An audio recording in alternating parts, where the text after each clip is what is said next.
माझ्या कवितेचं शीर्षक आहे अंधश्रद्धा. श्रद्धा कुणावर ठेवायची, अंधश्रद्धा का पसरवायची सांगा ना. विकासाच्या डोंगर घेऊनी लालचेपोटी देतात बळी, याला काय म्हणावे आम्ही, आता तुम्ही सांगा ना.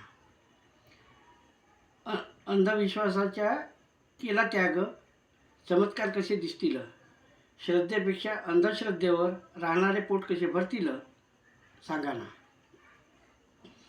विश्वासाचा आखरी टोकावर श्रद्धा ठेवत असते, वात्सल्याने भरलेलं कुटुंब मळा फुलवीत असते ना, आता तुम्ही सांगा ना. अंधश्रद्धा निर्मूलन करू आपण, तंत्रमंत्र जादूटोणा पाखंडी समजू, दंतकथा पौराणिक कथांचा न्याय विश्वासाने दृढ कायमचे सुखी होऊ सांगा ना. श्रद्धा कोणावर ठेवायची, अंधश्रद्धा का पसरवायची तुम्हीच सांगा ना.